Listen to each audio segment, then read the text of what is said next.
کسی نے کہا کہ ہم ایران کا ساتھ نہیں دے سکتے، وہ تو شیعہ ہیں۔ تو میں نے کہا کہ چلو آپ نیتن یاہو کا دے دو، وہ تو سنی ہے۔ آج سے تقریباً 1 صدی قبل اس امت پر بے یقینی کی کیفیت کو مسلط کیا گیا۔ ہمارے نفسیات کے ماہرین کہتے ہیں کہ یہ بچوں کے ساتھ بھی نہ کریں، کہ بچوں کو کہیں تم کچھ نہیں کر سکتے۔ جب آپ بچوں کو تانا دیتے ہیں تو وہ واقعی کچھ نہیں کر پاتے۔ تو اس لیے امت کو بے یقینی میں مبتلا کرنے کے لیے مغرب کی برتری کو ثابت کیا گیا۔ جگہ جگہ 2 نمبر دانشور بٹھا دیے، حتیٰ کہ ہماری عصری دانشگاہوں کے اندر فرنگی روحوں کے بے حس ڈھانچے مشرقیت کو گالی دینے لگے اور مغربیت کے قصیدے پڑھنے لگے، ان کی تہذیب اور تمدن کے گن گانے لگے، اور دنیا کے سامنے یہ بات باور کی کہ یہ ناقابل تسخیر ہیں، ان کا مقابلہ نہیں ہو سکتا۔ یہ بے یقینی اس امت کو توڑ کے رکھ دیا، اور اس امت کی نشأت کو، اس امت کی نہضت کو روکا گیا کہ نہیں تم مقابلہ نہیں کر پاؤ گے۔ اور یہ ماضی کے اندر بھی ہوتا رہا۔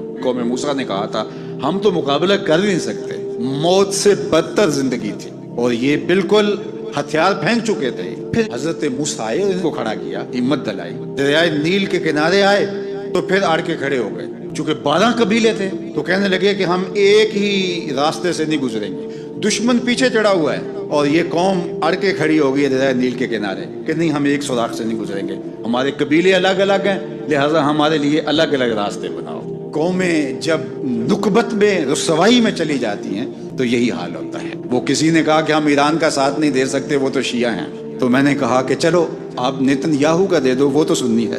اس حالت کے اندر نیل کے کنارے کھڑے ہیں اور اب بھی کہہ رہے ہیں کہ نہیں ہم ایک گلی سے نہیں گزر سکتے۔ 12 رستے بن گئے، 12 رستوں سے 12 قبیلے گزرے۔ ادھر وہ بالکل دوسرے کنارے کے قریب پہنچ گئے اور ادھر ان کا آخری آدمی دریا میں داخل ہو گیا۔ اب حکم ہوا دریا کو اب تو چلنا شروع ہو، اور یہ پھر پانی میں ڈوب رہے تھے اور یہ کنارے پہ دیکھ کے اپنے قاتل کو آنکھوں سے دیکھ رہے تھے۔ بڑا لطف آتا ہے جب قاتل کو مرتے ہوئے دیکھیں۔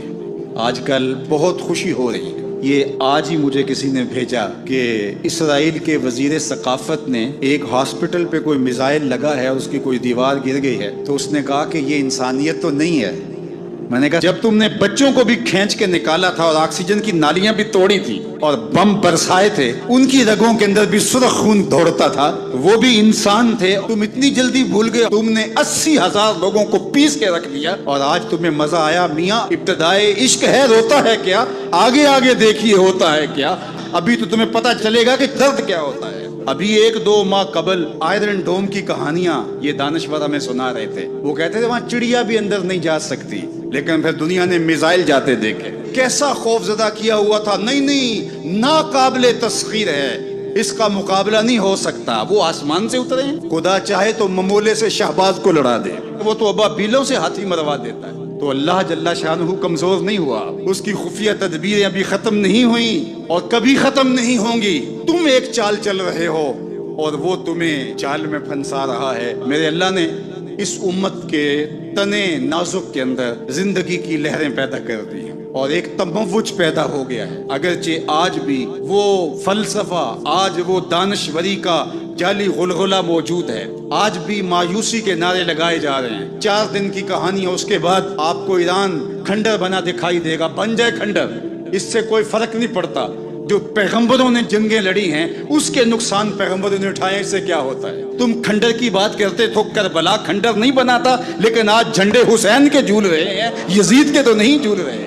تو یہ کھنڈر اسرائیل بننے والا ہے، اسلام کا جھنڈا اونچا ہوگا، اسلام سر بلند ہے، سر بلند رہے گا، اور شرق سے لے کر غرب تک جھنڈا میرے حضور کے نام کا لہراتا رہے گا۔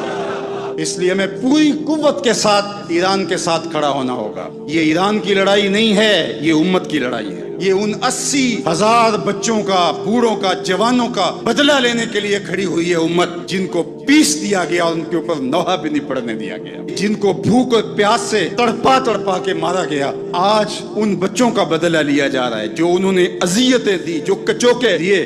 اس ممبر پہ بیٹھ کے ہم روتے رہے، ہماری خلوتیں، ہمارے حجرے آنسوں سے بھر گئے۔ ہم تو صدیوں سے روتے آ رہے ہیں جو ہمارے ساتھ ہوا۔ ہم نے اپنے بوڑھے باپ کو روتے ہوئے دیکھا اس امت کے لیے۔ یار یہ وقت ہے، کیوں مایوسی پھیلاتے ہو؟ کتاب ملت بیضا کی پھر شیرازہ بندی ہے کہ شاخ ہاشمی کرنے کو ہے پھر برگو ثمر پیدا۔ نوا پیرا ہو ہے بلبل کہ ہو تیرے ترنم سے، کبوتر کے تنے نازک میں شاہی کا جگر پیدا۔ انشاءاللہ یہ دن گنے جا چکے ہیں.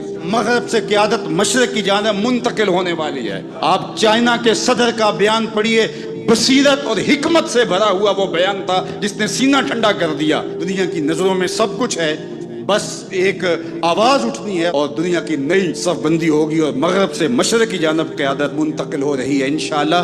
اور وہ وقت دور بھی نہیں ہے، اسلام کا جھنڈا پوری دنیا کے اوپر لہرائے گا اور مسلمان سر بلند ہوں گے. اور یہ بات ہم عرض کرنا چاہتے ہیں، پوری دنیا بھی اسرائیل کو مان لے، پاکستان کبھی تسلیم نہیں کرے گا انشاءاللہ.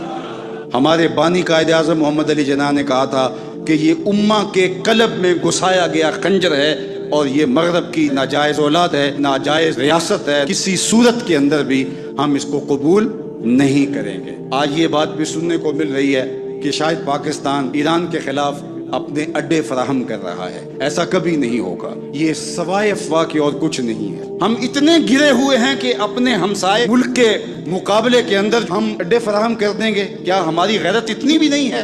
کبھی نہیں ہوگا انشاءاللہ. ہم ایران کے ساتھ کھڑے ہوں گے. کیسے کھڑے ہوں گے؟ یہ ہمارے عسکری ماہرین کا تجربہ ہے کہ انہوں نے کیسے کھڑے ہونا ہے اور کس طرح ساتھ دینا ہے. ہم وہاں سے زخم لگائیں گے، تمہیں پتہ بھی نہیں چلے گا یہ تیر آیا کدھر سے ہے انشاءاللہ. تم چیخو گے لیکن تمہیں پتہ نہیں چل سکے گا کہ یہ پہنچا کیسے ہے، کس راستے آیا ہے. انشاءاللہ اب تمہارے رونے چیخنے کا دور شروع ہوا اور انشاءاللہ بیت المقدس ان قریب ایسے مرحلے میں پہنچے گا کہ ہم یہاں کہہ رہے ہوں گے کہ ہم بیت المقدس کے راستے مدینے جا رہے ہیں. انشاءاللہ بیت المقدس آزاد ہوگا اور ہم ایسے حج عمرے کریں گے کہ اللہ کے ایک گھر سے احرام باندھیں گے اور دوسرے گھر میں جا کے عمرہ کر کے اور حج کر کے کھولیں گے انشاءاللہ العزیز. وہ وقت جلد یا بدیر آنے والا ہے جو کہ الحق کو یالو ولا یولا الیہ، حق ہی سر بلند ہو